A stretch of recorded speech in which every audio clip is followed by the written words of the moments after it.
Selamat siang ibu-ibu semua. Siang Ibu. Jadi izinkan saya siang hari ini untuk men-sharing pengalaman di salah satu modul di guru penggerak itu adalah modul 1.4, yaitu budaya positif di lingkungan sekolah.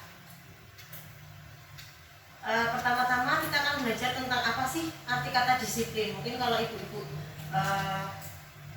sering ya, disiplin itu biasanya hubungannya dengan kata tertib, teratur, patuh. Jadi bayangannya pasti seperti itu ya kalau disiplin gitu ya. Atau sesuatu yang dilakukan seseorang pada orang lain untuk mendapatkan kepatuhan. Artinya hanya disiplin itu hanya untuk bisa mendapatkan kepatuhan gitu. Kemudian berkaitan dengan hukuman, padahal disiplin dan hukuman itu berbeda. Satu yang bisa kita jadikan apa ya? Pegangan kita adalah kita tidak bisa mengontrol orang lain, tetapi hanya kita yang bisa mengontrol diri kita sendiri.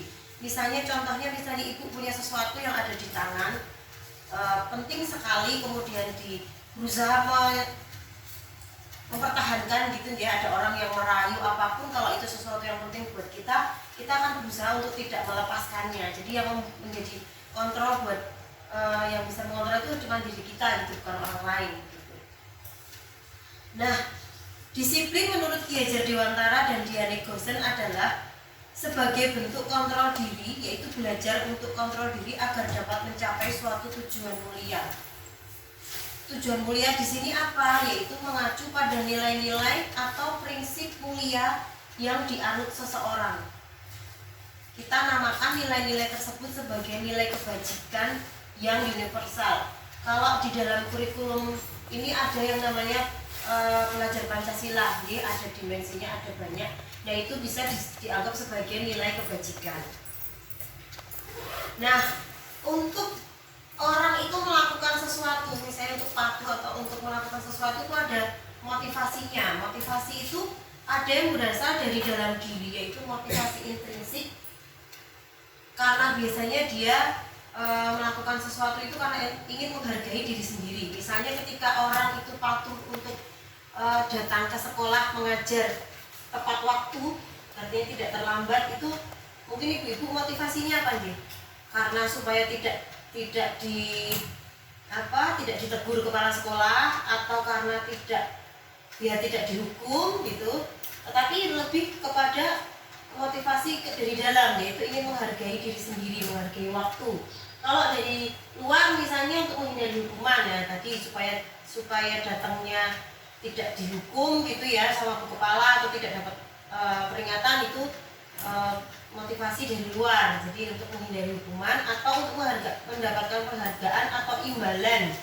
Jadi orang patuh itu kok motivasinya dari luar karena mendapatkan imbalan atau mendapatkan penghargaan, biar dipuji gitu.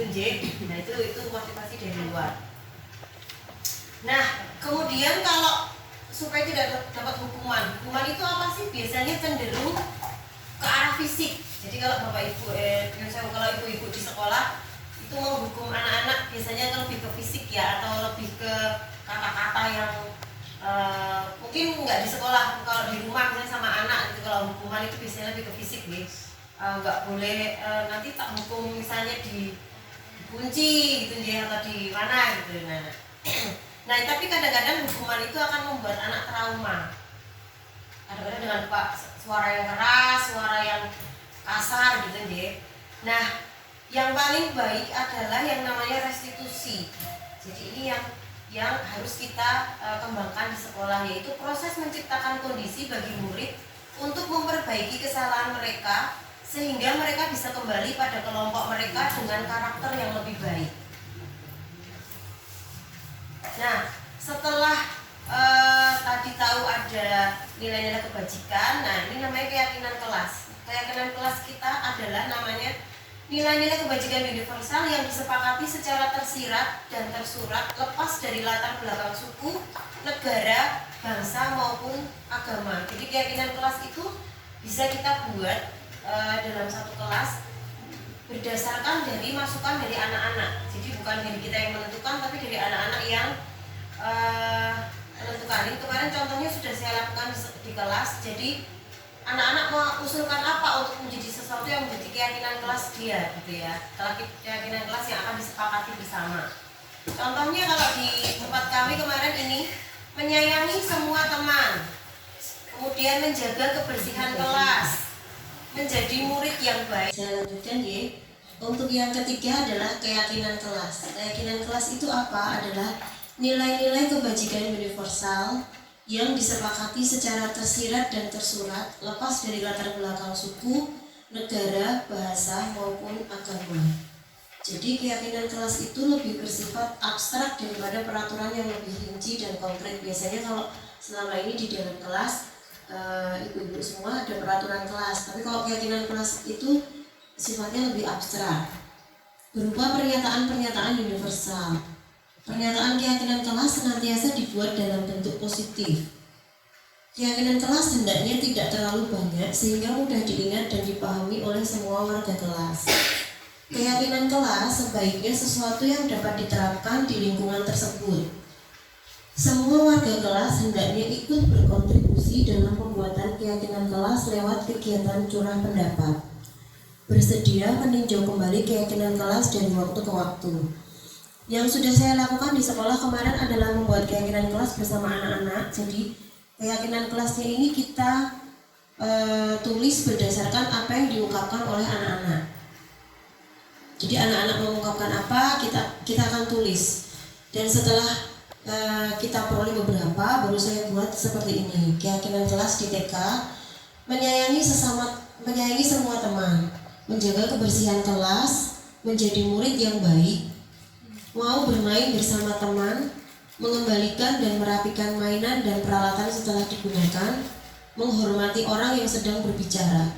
Hanya kemarin ketika menyusun keyakinan kelas ini, anak-anak masih memakai kata-kata yang negatif, artinya tidak pakai kata tidak. Jadi tidak boleh membuang sampah, tidak boleh mendorong teman.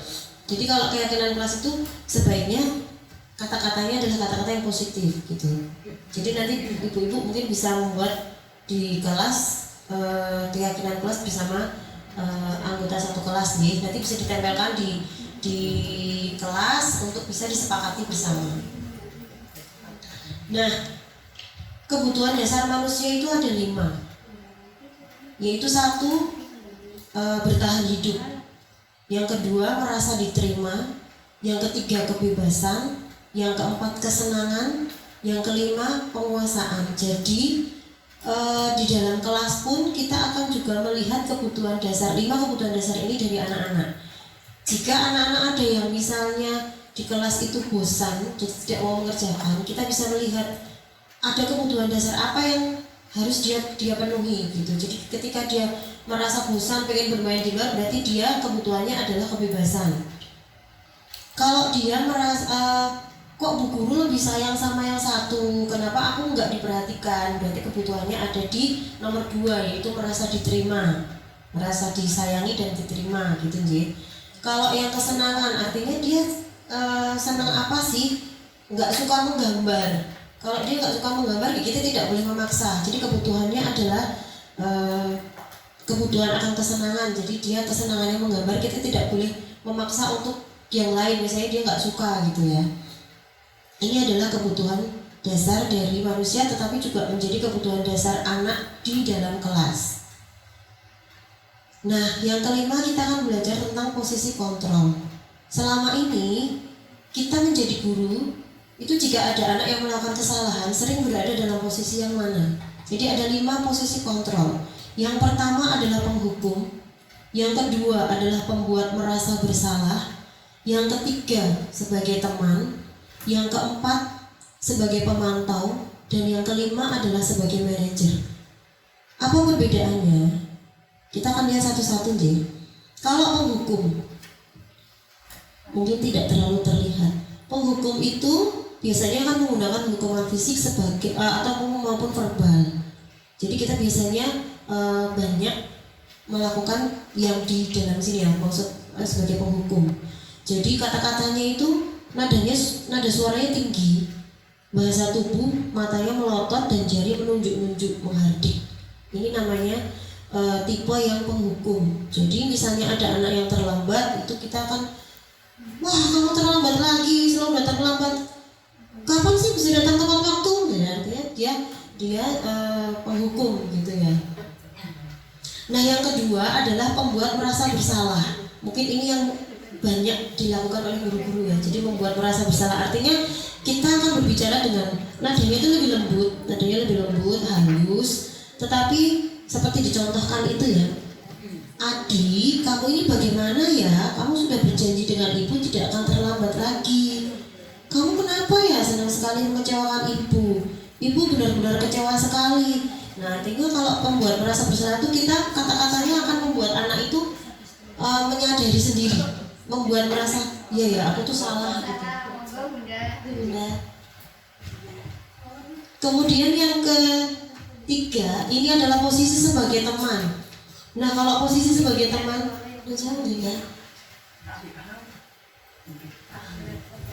posisi sebagai teman biasanya nada suara itu ramah, akrab dan bercanda. Bahasa tubuh merapat pada murid, mata dan senyum jenaka. Jadi kita lebih ke sebagai teman dengan anak-anak. Misalnya, Adik, ayolah, bagaimana sih kamu? Kemarin kamu sudah janji ke bapak, bukan? Kenapa terlambat lagi? Tapi akan ke anak itu kan, ya sudah nggak apa-apa. Besok sekarang bapak bantu, tapi besok nggak gitu lagi. Itu biasanya sebagai teman gitu. Kemudian yang keempat adalah sebagai pemantau. Pemantau ini biasanya suaranya nadanya datar, bahasa tubuhnya juga formal. Kamu tahu nggak jam berapa kita mulai? Kamu terlambat berapa menit? Apakah kamu sudah mengerti konsekuensi yang harus dilakukan bila terlambat? Jadi posisi pemantau ini yang diharapkan minimal dari seorang guru itu adalah ada di posisi pemantau. Yang paling baik apa? Yang paling baik itu adalah sebagai posisi manajer. Kalau posisi manajer itu akan berbuat sesuatu bersama dengan murid, mempersilahkan murid mempertanggungjawabkan perilakunya, mendukung murid agar dapat menemukan solusi atas permasalahannya sendiri. Jadi contohnya akan saya berikan contoh kemarin ketika menghadapi ada permasalahan di kelas, itu kita membuat namanya segitiga restitusi. Jadi ketika tadi kita sudah tahu posisinya harus di mana, sebaiknya adalah ada di posisi pemantau. Yang paling baik sebenarnya adalah di posisi manajer. Nah, untuk menghadapi permasalahan yang ada di kelas, kita langkahnya ada 3, namanya segitiga restitusi. Yang pertama adalah menstabilkan identitas, yang kedua validasi tindakan yang salah, yang ketiga adalah menanyakan keyakinan. Contohnya, ini ada kasus di kelas kemarin adalah ada anak yang sedang bermain bersama, kemudian yang satu itu suka merebut mainan temannya. Jadi ketika kita mau menyelesaikan masalah ini tidak dari kita sendiri, tapi anak-anak harus kita guru harus melakukan 3 langkah tadi ya, 3 restitusi tadi. Coba kita dengarkan ya. Selamat pagi, Jose dan Sally. Selamat pagi, Bu. Bu Eri bisa berbicara dengan Jose dan Sally sebentar? Bisa, Bu. Ya, tadi Bu Eri lihat saat kalian bermain, Selin itu marah sama Jose. Selin, kenapa kamu marah sama Jose? Jose nakal, Bu. Karena mengambil mainan aku yang aku pegang. Lalu Selin jadi marah ya sama Jose? Dia nggak mau berteman lagi. Oke, so Jose, coba dari tanya. Tadi saat bermain apa yang Jose lakukan? Aku merebut mainannya Selin, Bu. Merebut mainannya Selin. Nah, kenapa Jose merebut mainannya Selin? Karena semuanya tuh aku yang boleh pegang. Oh, semuanya hanya boleh Jose yang pegang. Jose suka nggak bermain bersama teman? Suka. Bermain bersama itu lebih seru loh, karena kalian bisa bekerja sama, membuat karya bersama, bisa bertukar mainan bersama. Tapi kalau Jose selalu merebut mainan yang dipegang Selin, mainannya jadi nggak seru lagi kan? Tuh lihat, Selin jadi marah sama Jose. Apakah Jose mau kalau Jose tidak punya teman? Nggak mau, oke. Lalu bagaimana caranya supaya Selin sama Jose bisa bermain bersama lagi? Aku harus minta maaf. Oke, Jose harus minta maaf. Bagaimana meminta maafnya? Selin, aku minta maaf.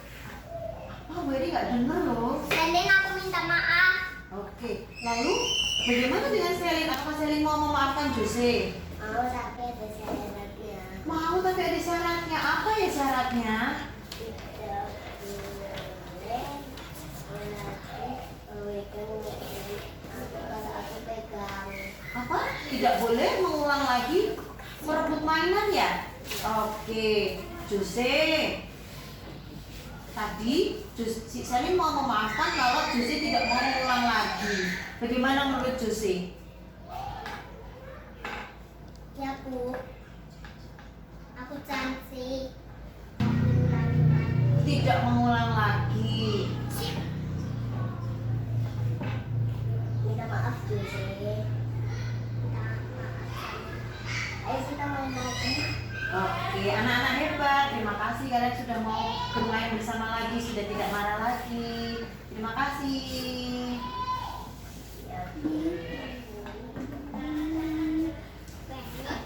Sinyal aku.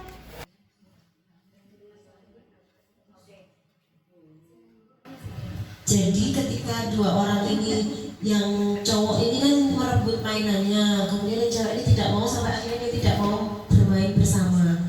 Jadi ketika kita memvalidasi tindakan yang salah dulu, artinya kita mau bertanya kepada yang cewek ya, kenapa kok marah sampai nggak mau bermain? Ketika dia mengungkapkan karena mainannya selalu direbut, kita tanyakan ke yang satunya, kenapa kok merebut mainannya? Dia menjawab karena mainan itu hanya punya saya, nggak boleh yang lain pegang gitu. Nah, kita akan tanyakan lagi bagaimana caranya supaya mereka bisa berbaikan lagi. Mereka akan jawab sendiri dengan meminta maaf. Kemudian si Jose-nya ini meminta maaf, Salinnya akan menjawab, aku mau memaafkan tapi dengan satu syarat. Syaratnya adalah tidak mengulangi lagi, dan akhirnya mereka berbaikan lagi dan bermain bersama.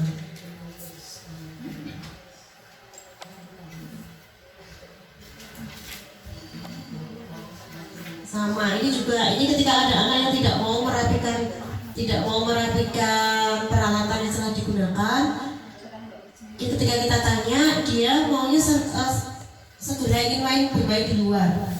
Jadi kita tidak menyalahkan keinginannya untuk tidak segera bermain di luar, tidak, tapi dengan kata-kata, Bu Erni tahu kalau kamu segera ingin bermain di luar, tapi ada sesuatu yang harus dilakukan yang sebelum bermain di luar yang tidak kamu lakukan. Ketika dia tahu ia tidak membereskan, nah bagaimana caranya kalau supaya krayonnya tidak hilang? Konsekuensinya kalau tidak dibereskan adalah hilang. Jadi dia akan menjawab dibereskan. Oke, kalau itu sekarang dibereskan baru boleh bermain di luar.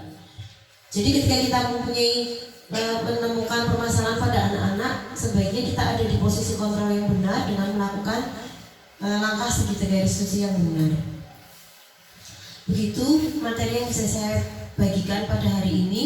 Semoga materi ini bermanfaat dan bisa membawa perubahan di dalam pembelajaran di kelas Bapak Ibu-ibu sekalian. Terima kasih. Salam dan bahagia kepada Bapak Ibu semua. Terima kasih.